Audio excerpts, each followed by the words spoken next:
Si tienes Biblia, habla conmigo en Hechos capítulo 6. Hechos capítulo 6. Vamos a seguir en nuestro estudio en el libro de Hechos. La semana pasada, como si supiste, tuvimos una pausa y decidimos poner una película que creíamos que era muy buena idea ponerla y que pudieras escuchar esta historia y verla. Aparte de que es como película es muy buena audiovisualmente, pero la historia, y que es una historia de la vida real y aparte de alguien que pertenece al mismo movimiento que nosotros, de Calvary Chapel, la película de Jeremy Camp. Entonces estuvo padre, un poco larga porque es una película y la historia está larga, pero estuvo muy bien. Si viniste, pues la disfrutaste y hasta a lo mejor hasta lloraste en unas partes, ¿no? Pero si no, la puedes ver en Amazon Prime. Ahí está. La película se llama I Still Believe, y estuvo muy padre. Pero vamos a seguir estudiando el libro de Hechos y ver lo que Dios tiene para nosotros. Hemos estado avanzando y viendo cómo comenzó la iglesia. Y algo que estaba pensando durante la semana es eso, no solo cómo comenzó la iglesia, sino cómo comenzó esta iglesia, ¿no? Y ves que los miércoles estamos estudiando los distintivos de Calvary Chapel, de lo que creemos, y recordaba muchas historias acerca de cómo Dios ha sido fiel en esto. Y vamos a ver algo que creo que puede Dios hablarte mucho acerca de tu vida. Pero yo oraba esto, con que uno pueda tomar el llamado así, y pueda entender algo y pueda caminar, y con que uno así. Entonces, igual si tú eres uno o son más de uno, que Dios pueda hablar hoy a tu vida a través de esto. Lo que venimos viendo es la iglesia como llena del Espíritu Santo empieza a caminar y empieza a obrar y empieza a hacer cosas, ¿no? A hacer cosas guiados por el Espíritu Santo. Vemos cómo ha crecido demasiado. En el primer sermón se convierte en 2,000, luego 3,000, y entonces vemos una iglesia totalmente activa. Para ellos era algo totalmente nuevo, ¿no? Pero están siendo guiados por el Espíritu Santo. Y cuando pasa el primer problema durante la iglesia, que es esta hipocresía que empieza a haber entre ellos, como que Dios trata rápido con eso para que la iglesia pueda seguir. Y lo que nos vamos a encontrar hoy es ante otro problema, ¿no? Y tienes que saber eso, la iglesia no es perfecta, ¿no? Pero Jesús sí es perfecto. Ahora vamos a ver por qué la iglesia no es perfecta. Porque la iglesia está compuesta por personas como tú y como yo, que no somos perfectos. Y llegan a este punto donde, si te acuerdas la última vez que estuvimos estudiando Hechos, ellos fueron encarcelados, y después de ser encarcelados les dijeron, los querían matar.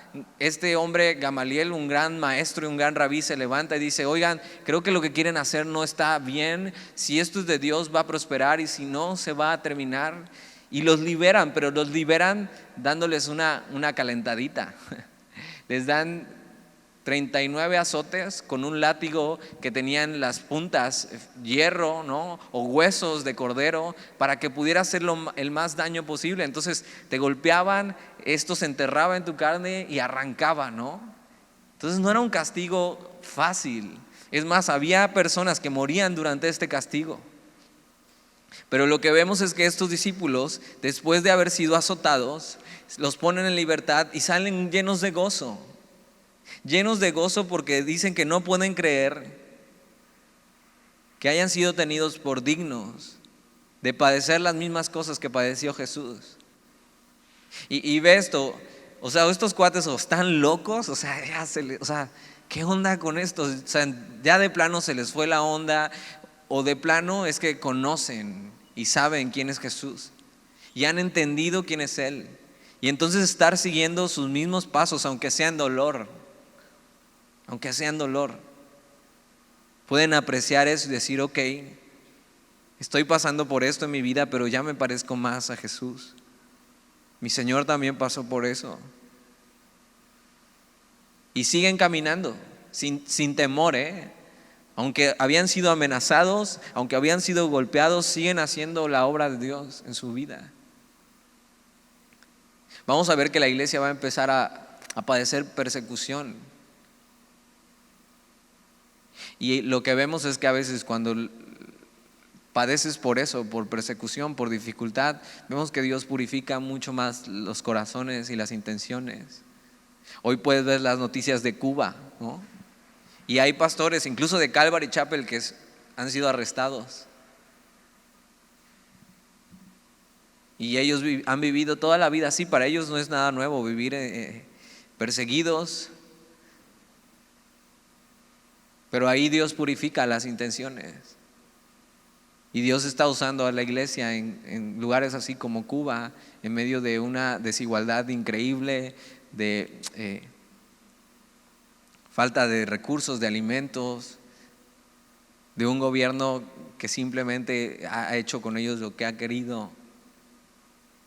Y la fe de nuestros hermanos en Cuba está siendo purificada en medio de la persecución. Y vemos que la iglesia va a empezar a sufrir de esto. Entonces, mira, capítulo 6 del libro de Hechos. Dice, en aquellos días, como crecía el número de los discípulos, y esto es importante, no dejó de crecer el número. O sea, era 2,000, 3,000 y muchos más, y muchos más, y muchos más venían, y muchos más venían, y venían no porque era popular, venían porque era algo real para ellos. Habían entendido, habían creído.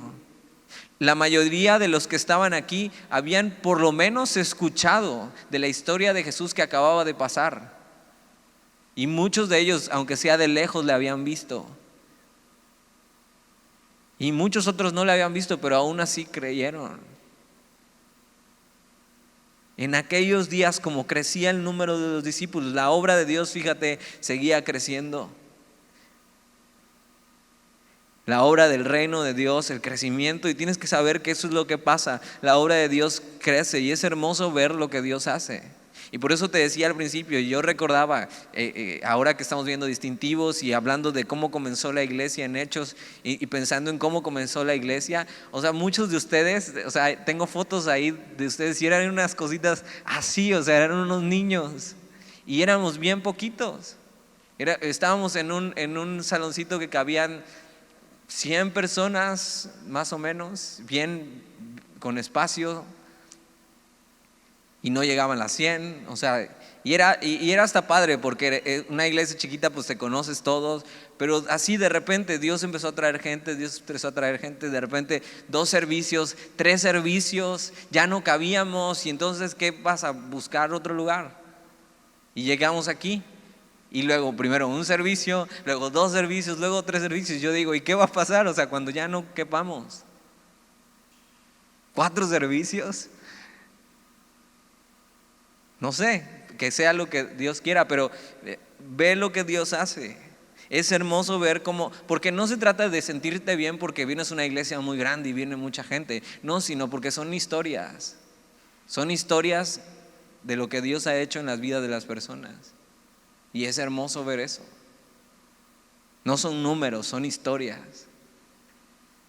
Y cuando te acercas a conocer la historia de otro, puedes ver la misericordia y el amor de Dios y la obra de Cristo así en una vida personal.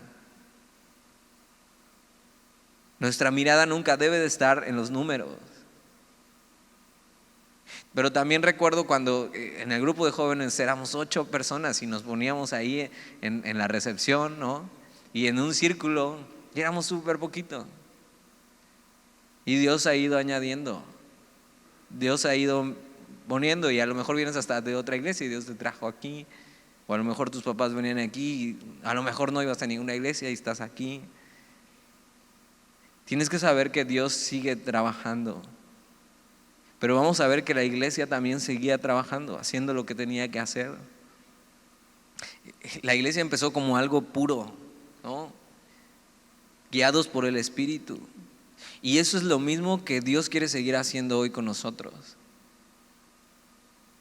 Y entonces dice eso, en aquellos días como crecía el número de los discípulos, hubo murmuración de los griegos contra los hebreos, de que las viudas de aquellos eran desatendidas en la distribución diaria. Entonces mira, nos da una imagen más o menos de cómo era la situación incluso cultural de la iglesia. Había judíos nacidos en Israel, hebreos que habían nacido ahí, incluso de Judea, de Jerusalén, o sea que era como la crema innata de los religiosos, pero habían judíos que se habían convertido a Cristo, ¿no? Que eran cristianos. Pero también había otros judíos que no habían crecido en Jerusalén ni en Israel, no habían crecido no eran hebreos, por así llamarlo, no era su idioma el hebreo, sino habían crecido en otro lado, como vimos que Bernabé, que era de Chipre. Pero eran judíos, habían crecido, habían adoptado esto algunos, o su familia era judía, pero habían vivido en otros lados, pero habían venido a Jerusalén y entonces eran parte de la iglesia. Y a los griegos se les describe como esto, gente que hablaba griego, ¿no? Y entonces era su idioma principal, junto con el que habían nacido, pero aparte están los hebreos, que los hebreos eran los que habían nacido en Israel y ellos sí hablaban griego, pero también hablaban arameo. Y entonces era un choque ahí como de culturas y un choque ahí como de, no, es que nosotros sí nacimos aquí, y una cierta sentido de superioridad por sentirse de ahí, ¿no? Y entonces a los otros los veían un poco como menos. Y dices, ¿cómo puede pasar hoy? ¿Cómo puede pasar en la iglesia eso? Pero hoy sigue pasando. ¿Por qué? Porque dice que crecía el número de la iglesia y entre más gente, más problemas. O sea, eso es normal. ¿Por qué? Porque somos problemáticos, ¿no? Aún no somos lo que teníamos que ser.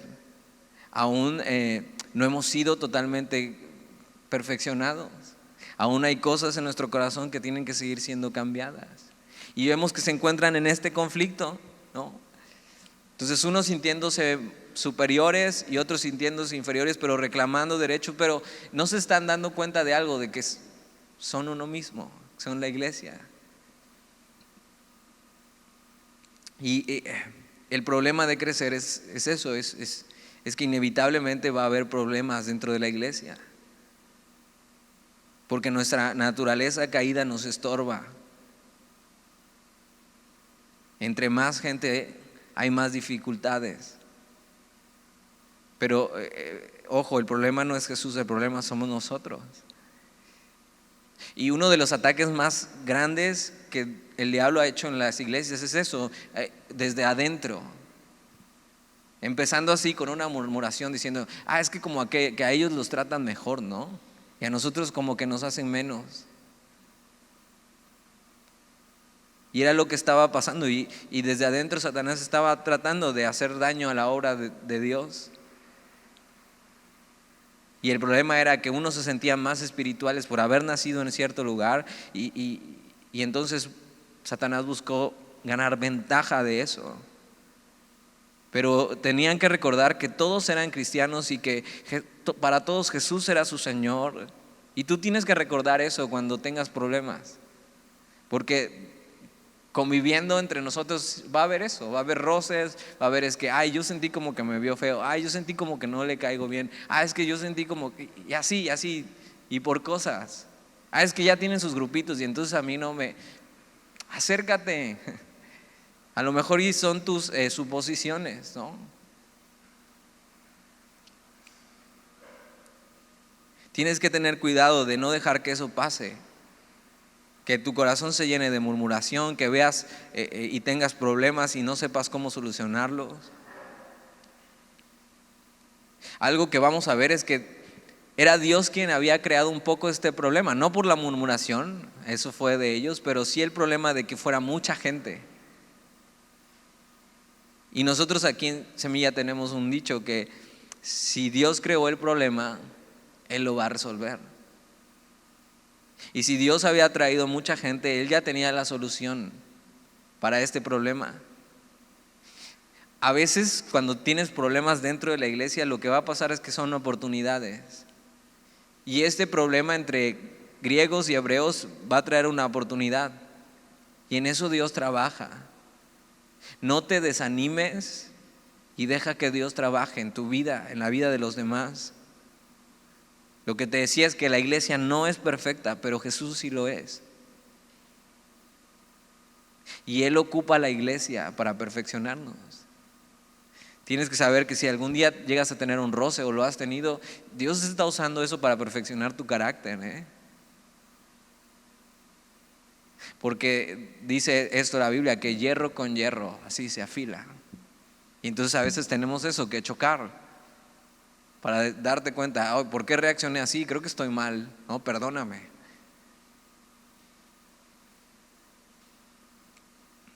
Es normal que cuando la iglesia crece, vamos a ver que no se puedan atender bien las necesidades de la iglesia.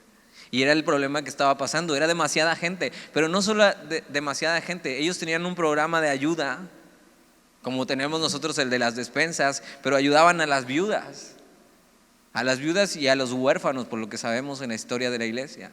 Eso era algo que los judíos y el templo estaban obligados a hacer, pero posiblemente lo que pasó es que cuando estas personas se convertían en cristianos, ya no querían apoyarlos, los religiosos.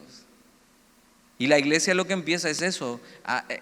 Aunque era una iglesia nueva, estaba bien organizada, porque el Espíritu Santo les estaba guiando. Y tenían este apoyo para las viudas. Y cuando pasa este problema entre griegos y hebreos, algo tiene que cambiar. Versículo 2. Entonces los 12, está hablando de los 12 discípulos, de los 12 apóstoles, convocaron a la multitud de los discípulos, está hablando de toda la iglesia. Y dijeron, no es justo que nosotros dejemos la palabra de Dios para servir a las mesas. Y algunos malentienden este versículo diciendo como que los discípulos o los apóstoles ya estaban en otro nivel, ¿no? Ya eran demasiado espirituales, entonces no podían rebajarse a atender las mesas. Pero no es una cuestión de nivel, sino una cuestión de la importancia del llamado que Dios les había dado. Dios les había llamado a eso, a la palabra de Dios y a la oración. Vamos a ver qué dicen eso más adelante. Ellos están yendo y donde van predican y Dios les está usando. Pero eso no es más, ¿no? O sea, no lo hacen por tener más followers en TikTok, en Instagram. O sea, no están tratando de ganar nada con eso. Ni tampoco están queriendo decir que limpiar las mesas, servir las mesas, ayudar en este ministerio sea menor. Lo que se dan cuenta los discípulos es que es demasiado trabajo y ellos no pueden hacerlo todo. Y entonces se dan cuenta de eso. No es justo que nosotros tengamos que hacer todo y dejar lo que Dios nos ha llamado a hacer, que es la palabra de Dios. ¿Para qué? Para venir a hacer otro tipo de servicio. O sea, y eso pasa cuando tratas de hacer de todo en la iglesia, simplemente no alcanzas a hacer bien todo, ¿no? Algo que también recordaba yo es cuando empezamos, el grupo de jóvenes era como un circo de bajo presupuesto. No sé si alguna vez fuiste a uno, ¿no? Donde llegabas y el que te cobraba en la entrada era el mismo que al rato veías con los leones, ¿no? Y se cambiaba y se vestía de payasito y hacía lo mismo y era el mismo que despedía el show. Y a veces así me sentía, o sea, a veces tenía que hacer totalmente de todo y llegar temprano y abrir la cortina que teníamos allá y acomodar las mesas e irte a comprar tus chicharrones, ¿no? Para acomodártelos ahí, para que llegaras y dijeras, ay, no me gustaron los chicharrones, ¿no? Y eso, y entonces luego tocar y cantar y luego predicar y luego al final recoger todo y ir y agarrar. Y lo hacía con mucho amor, pero me daba cuenta de eso, que no, o sea, que en algún lado quedaba mal, ¿no? Y recordaba esos tiempos y digo, no, o sea, no es por hacerme ver que hago demasiadas cosas o eso, simplemente era lo que tocaba hacer en ese entonces, pero llega un momento donde dices, ya no se puede, ¿no? Y era lo que ellos estaban experimentando, era demasiada gente. O sea, para este entonces por lo menos eran más de 7,000 personas en la iglesia. Y había muchas viudas, tanto de los griegos como de los hebreos. Y los discípulos lo que hacen es darse cuenta, creo que no es sano que sigamos nosotros atendiendo todas las cosas, porque venían con los discípulos y los rumores empezaron a llegar a ellos diciendo es que esto, y es que los discípulos tienen que hacer algo, porque entonces, y ellos se dan cuenta, saben que no es justo. No es justo que desatienda lo que Dios me ha llamado a hacer para servir a las mesas, no menospreciando nada. Y se dan cuenta de algo, que necesitan delegar. Esto mismo pasa en el Antiguo Testamento con Moisés. Cuando Moisés está con el pueblo y está atendiendo al pueblo y de repente eran demasiadas las demandas, y entonces Dios usa a su suegro y le dice, sabes que te vas a acabar así, necesitas gente que te ayude. Y entonces Dios le dice que ocupe gente que le ayude. Y entonces Moisés se arma de ciertas personas que le ayudan y atiendan los asuntos. Es totalmente bíblico lo que ellos están viendo. Y mira lo que dice el versículo 3. Los discípulos dicen, buscad pues, hermanos, entre vosotros a 7 varones de buen testimonio, llenos del Espíritu Santo y de sabiduría, a quienes encarguemos de este trabajo. Y se dan cuenta de algo, que tienen que delegar.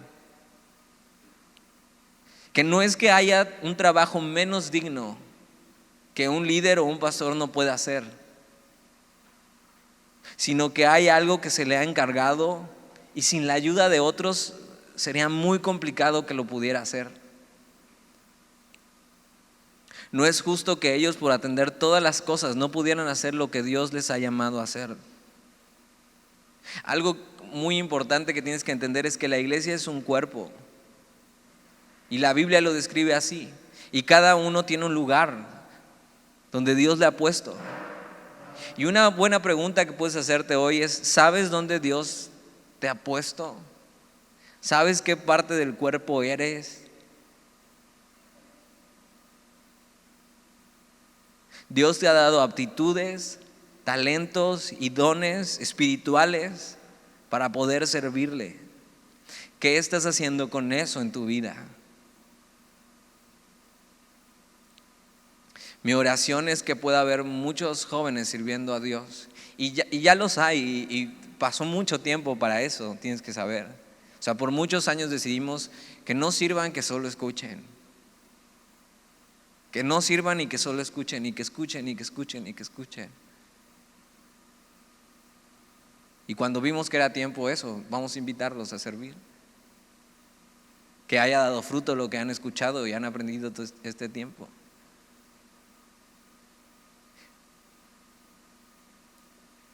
Ellos lo que están haciendo es delegar y lo que dicen, busquen hermanos entre ustedes.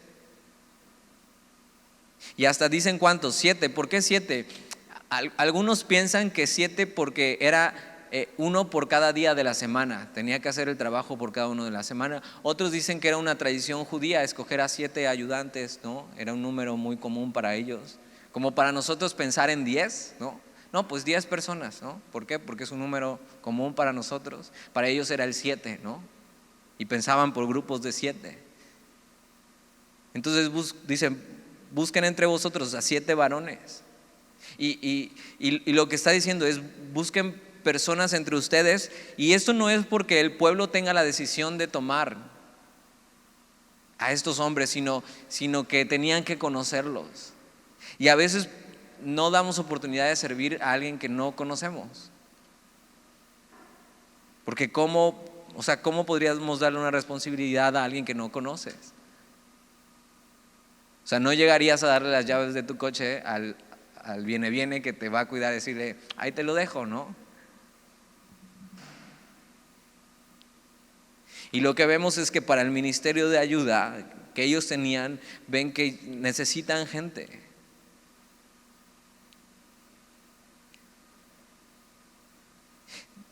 Y nada es suficientemente pequeño que no sea digno para hacer para Dios. Este ministerio de ayuda era la obra que Dios quería hacer en ellos. Y era muy honroso poder servir a Dios.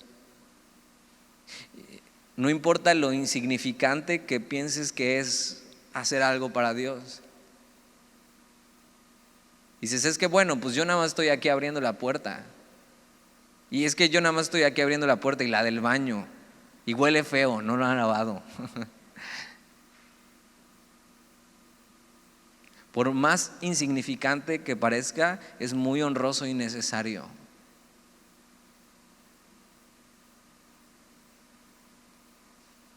Y lo que ven es eso, busquen varones entre ustedes, o sea, gente de entre ustedes, que se conozcan, que sepan, porque ven que, y lo que están haciendo los discípulos es que son dirigidos por el Espíritu Santo para esto. Vamos a ver que es una gran decisión la que toman, pero no por ellos, sino porque están siendo dirigidos por el Espíritu. Dice, buscad pues, hermanos, de entre vosotros a 7 varones fíjate las características, de buen testimonio. Ellos están viendo el problema y ven una gran manera de resolverlo. Lo que hacen ellos, dirigidos por el Espíritu Santo, es que no dejan que el grupo se divida. No dicen, no, es que tienen razón los griegos, no, tienen razón los hebreos, no, es que no vamos a hacer nada, no, sino que atienden la necesidad.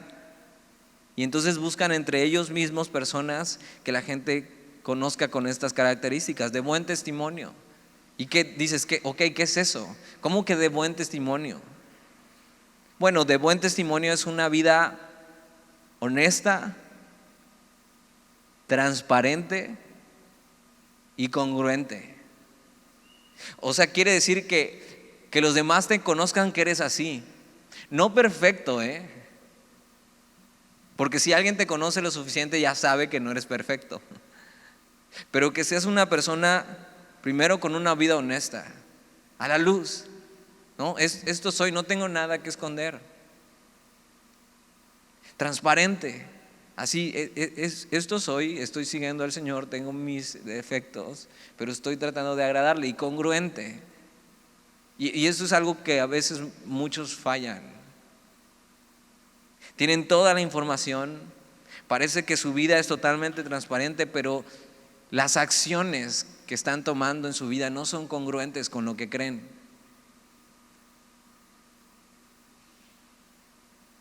Hay cosas en su vida que no son congruentes, o sea, que no tienen nada que ver con lo que la Biblia enseña y con lo que es Jesús.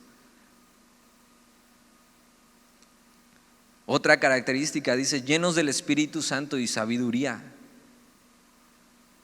Y eso lo que está queriendo decir es, una persona llena del Espíritu, quiere decir que tiene fruto del Espíritu. Amor, gozo, paz, paciencia, benignidad, bondad, fe, mansedumbre y templanza. Eso es lo que el Espíritu Santo hace en la vida del creyente. Pero no solo eso, sino que es una persona espiritual. Y por supuesto no estoy hablando espiritual así de que casi te elevas de lo espiritual que eres, no. Sino que piensa y actúa de manera espiritual. O sea, no sale de la iglesia y ya no tiene nada que ver con Dios su vida, sino que sigue pensando de esta misma manera, espiritualmente, y actúa de esta misma manera, no siendo movido por sus emociones, no siendo movido por su pecado, ¿no? Eso es sabiduría. Sabiduría es saber aplicar lo que conoces. Y dan estas características, y es solo para servir en las mesas, para ayudar a las viudas. Pero algo que puedes ver aquí y que los discípulos hacen ver es que es mucho más importante el carácter. Y estas son cuestiones de carácter, Que tú tengas un buen testimonio tiene que ver con carácter. Ahora no estoy hablando de carácter como, saca tu carácter, sino cómo eres, ¿no? Cómo te comportas, lo que realmente eres. Y ellos ven que es mucho más importante el carácter, la marca de carácter de Jesús en tu vida, que las habilidades o dones o experiencia o apariencia externa. A veces servir Dios tiene muy poco que ver con los dones que tienes, o los talentos que tienes, más bien. Es que yo sé hacer esto, soy bueno pintando, ok, está bien, no tenemos nada aquí que puedas pintar. Igual Dios quiere usar eso, está bien, ¿no? Pero igual Dios tiene otras cosas que a lo mejor no son las puedes ver como, bueno, eso no es tan atractivo, tan importante, pero es muy necesario. Si pintas, no te ofendas, puedes hacer eso para el Señor, hay cosas que puedes hacer. Dios puede usar tus talentos, no estoy diciendo que no, pero es mucho más importante el carácter. Y el carácter se ve con el tiempo y si has pasado tiempo con Jesús. Al final te pareces a la persona con que más tiempo pasas. Al final terminas hablando como Él, siendo como Él, para bien o para mal. Nunca te ha dicho alguien así, amigo de la familia o tío, ay, hablas igualito a tu papá, te pareces mucho en los gestos. Pues claro, pues convives con ellos todos los días. Dices, no me han dicho eso. Pregunta, a lo mejor eres adoptado, ¿no? Y no está mal.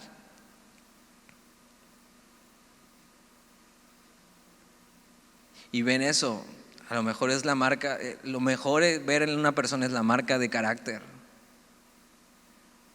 No piden, a ver, ¿cuántos saben aquí de administración y de contar, ¿no? Porque necesitamos contar y atender. ¿Cuántos son muy buenos atendiendo a la gente, ¿no? ¿Cuántos fueron meseros alguna vez en su vida, ¿no?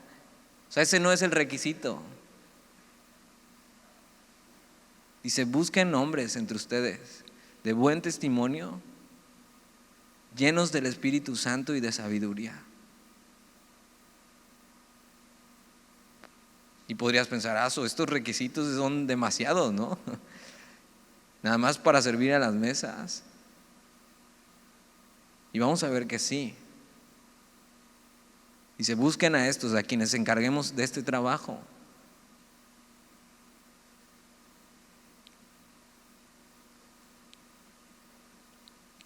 Fíjate, aunque era un servicio sencillo y práctico, aún así debían ser espirituales para poder servir a las personas.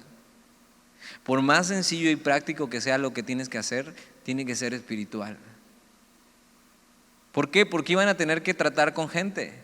Y si había un problema, tenían que saber cómo resolverlo de una manera espiritual. Cuando servimos en la iglesia, por muy pequeño que parezca lo que hacemos, tiene que ser de una manera espiritual y para eso necesitas este carácter.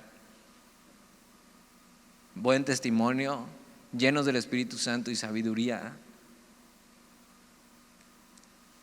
Cada servicio que hagas para Dios, por muy práctico y sencillo que parezca, que sea así, espiritual. Que debas verlo con esa responsabilidad y entenderlo de forma espiritual. Que ves que no, solamente tengo que hacer esto, y a veces hasta se vuelve una carga. Y no debería ser así. Servir es un privilegio si lo hacemos de la manera correcta y espiritual. El mejor ejemplo que tenemos de servicio es Jesús. Jesús sirvió de maneras prácticas, de una manera tan práctica que Él recibió los latigazos como ellos los recibieron, cargó una cruz de manera práctica y fue crucificado y muerto de manera práctica en una cruz. Y se necesita ser espiritual para aguantar eso y amar hasta el final. Y Jesús lo hizo y caminó a la cruz por amor a nosotros y por amor se entregó y hizo cosas así de manera práctica.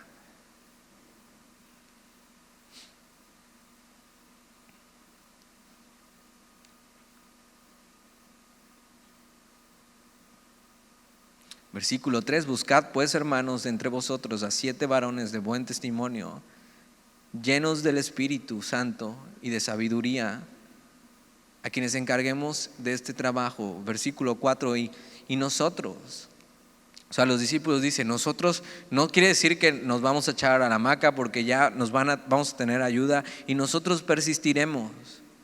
O sea, seguiremos haciendo lo que Dios nos ha llamado a hacer en la oración y en el ministerio de la palabra.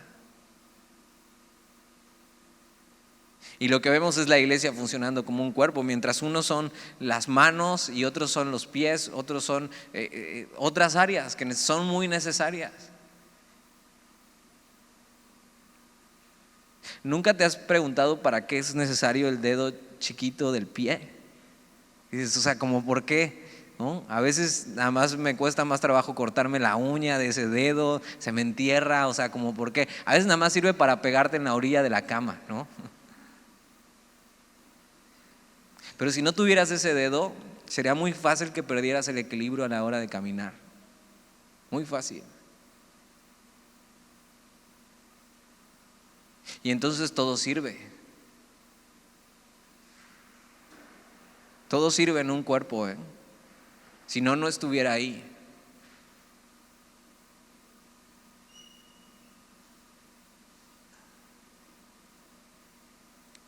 Y ven que es muy necesario, y es necesario que más gente sirva y ellos puedan seguir haciendo lo que Dios les ha llamado a hacer: orar por la gente, a tener comunión con Dios y a enseñar la palabra. No quiere decir que nunca más van a hacer cosas sencillas. Ellos seguían haciendo cosas sencillas, pero pudieron encargar y pasar y delegar a otros. Y yo oraba eso hoy, o sea, uno que pueda entender esto y así pueda recibir la estafeta, decir yo quiero eso. O sea, yo quiero eso. Yo quiero servir al Señor, lo que sea, lo que necesite.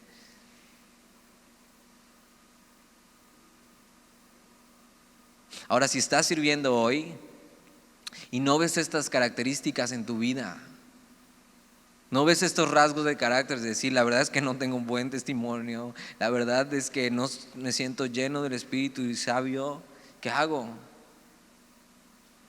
Primero, no huyas, ¿no? No digas, bueno, pues bueno, mejor dejo tirado todo, ya no huyas, mejor empieza a vivir de esta manera y deja que tu carácter sea forjado.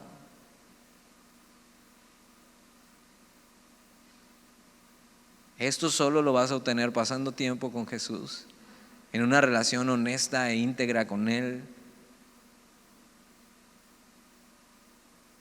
Este tipo de personas son las personas que escuchan y obedecen y no se dejan llevar por emociones, por sentimientos. Tienes que saber que tampoco haz una convocatoria de decir, a ver, ¿quiénes son los que se sienten que están más emocionados y más prendidos por Jesús? Y entonces levantan su mano. No, buscan hombres de carácter, no emocionados. Y a veces puede ser un peligro también, porque hay muchos cristianos emocionados, pero que no tienen el rasgo de carácter.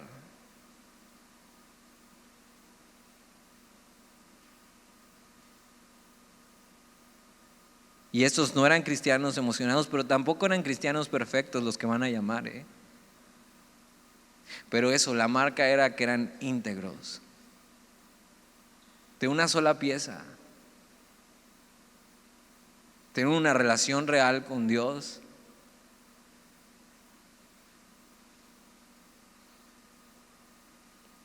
Y entonces son llamados. Vamos a ver a quiénes son llamados en el versículo 5. Y se agradó la propuesta a toda la multitud. O sea, ellos están diciéndole a la iglesia, busquen entre ustedes. Y la iglesia, no es que la iglesia está decidiendo, sino ellos están viendo que esto es bueno, que tienen razón. Que tienen razón en que no sean ellos los que tengan que hacer todo, sino que haya más hombres que están caminando con el Señor, que puedan servir en las cosas prácticas.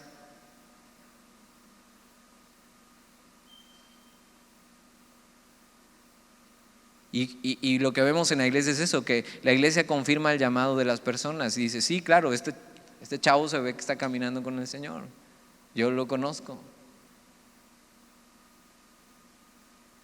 Y agradó la propuesta a toda la multitud y eligieron a Esteban, varón lleno de fe y del Espíritu Santo,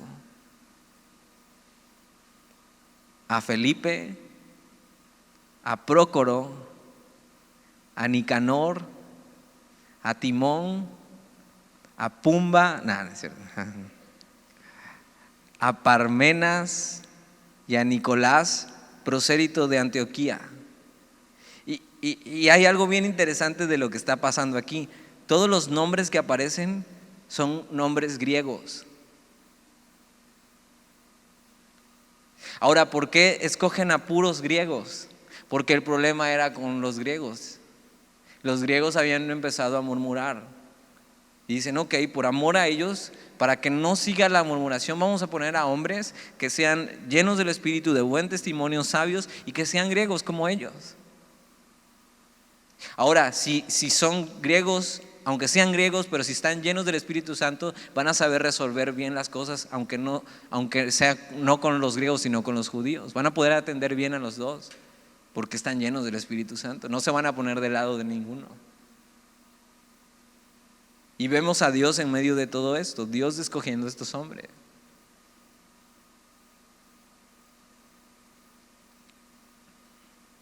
Esto es en la iglesia, más adelante se le llaman los diáconos. Estos son los primeros diáconos que aparecen en la iglesia. Y a lo mejor vienes de una iglesia muy tradicional y dices, ay, pero en mi iglesia los diáconos eran como que gente ya viejita, ¿no? Y como que, pero aunque pueda sonar un título anticuado, el diácono es simplemente un servidor. El que recoge el polvo es una buena traducción para eso. Quien sirve a las mesas.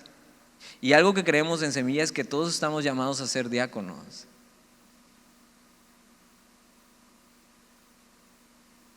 Y una de las razones por las cuales hay diáconos es porque los líderes no pueden hacer todo.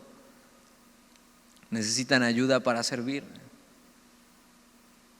Porque aunque es un trabajo hermoso, servir al Señor es desgastante. Y ellos ven esto. Dios ocupa este problema, ¿para qué? Para llamar más gente que pueda servir. Y aquí no acaba la historia, vamos a terminar más adelante, pero la semana que viene vamos a ver qué pasa. ¿Qué pasa con algunos de estos hombres? Y lo que hace este capítulo es darnos la entrada para hablar de dos de ellos.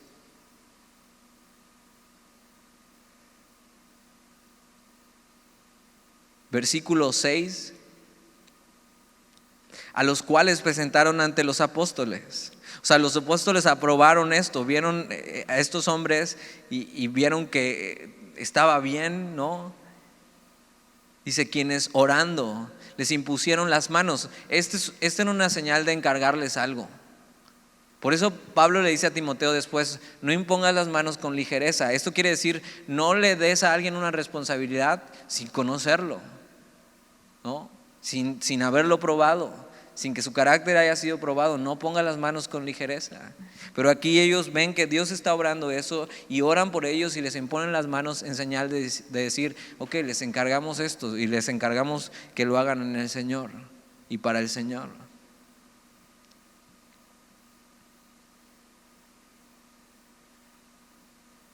Versículo 7. Y crecía la palabra del Señor. Y el número de los discípulos se multiplicaba grandemente en Jerusalén. También muchos de los sacerdotes obedecían a la fe.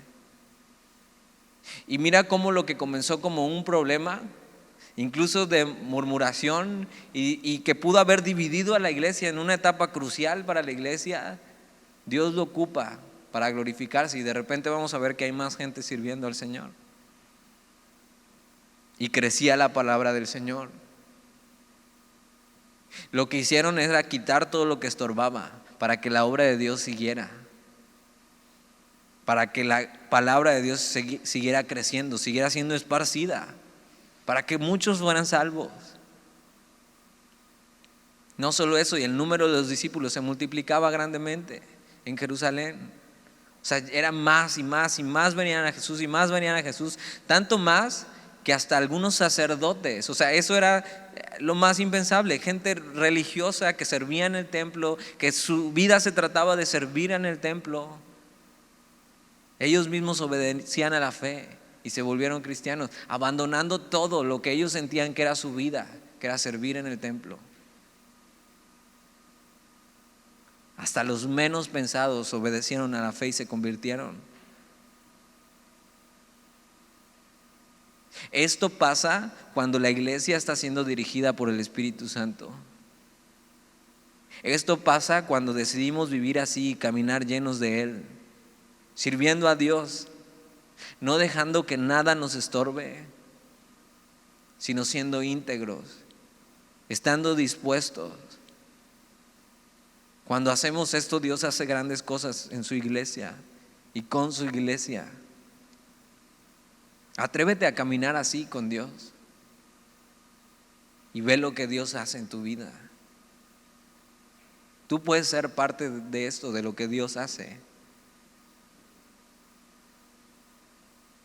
Y vamos a leer solo como introducción del 8 al 15 para que nos introduzcamos en el capítulo 7 que vamos a ver la próxima semana. Versículo 8 dice: y Esteban, este es el mismo Esteban que llamaron para servir a las mesas.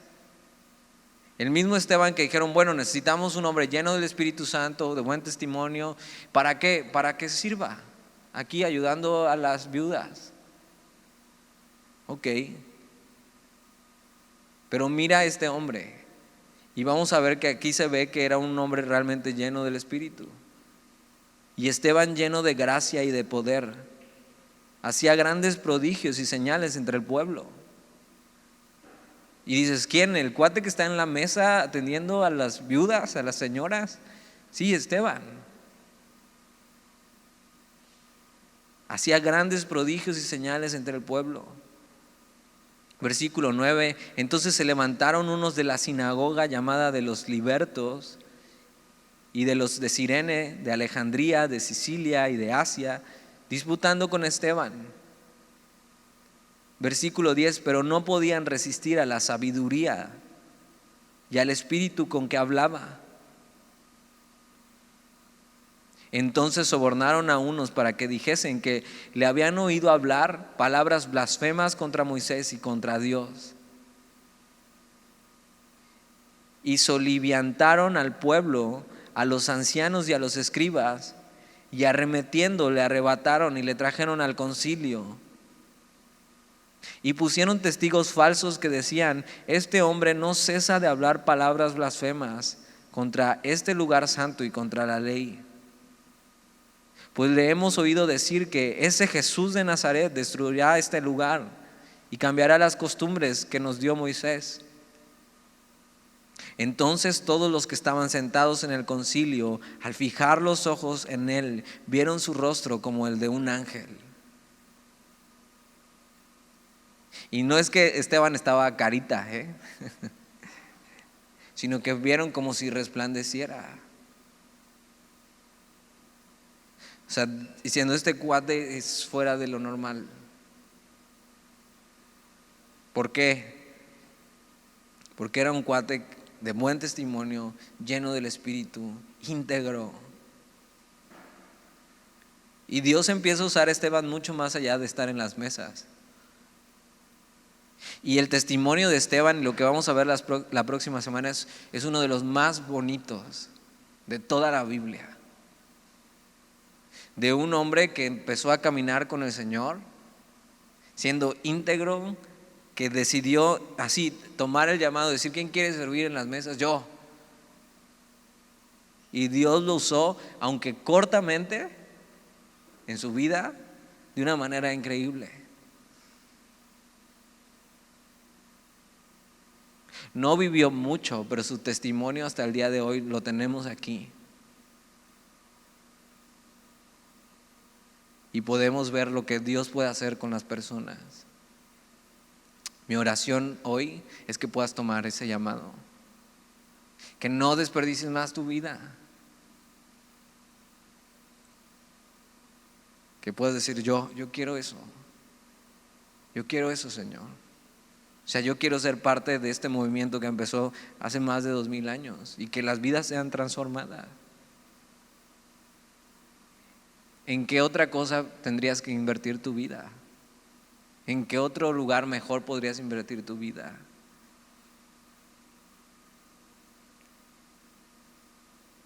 Que en servir en un propósito mucho más grande que tu propia vida, que es Jesús, que es el Evangelio, que es la iglesia. Señor, y hoy te damos gracias por tu palabra. Y yo te pido que puedas hablar a los corazones hoy. Y que si alguien hoy escucha tu voz, Señor, pueda tomar este llamado y en serio. Y empiece a caminar así, dejando que tú formes tu carácter en su vida y le moldees para estar listo para servirte, Señor, en donde tú le quieras usar.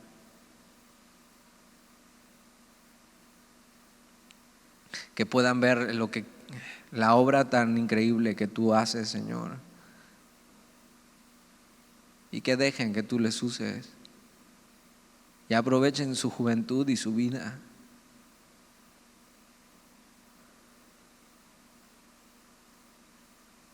Que dejen de perder tiempo donde lo han perdido hasta hoy.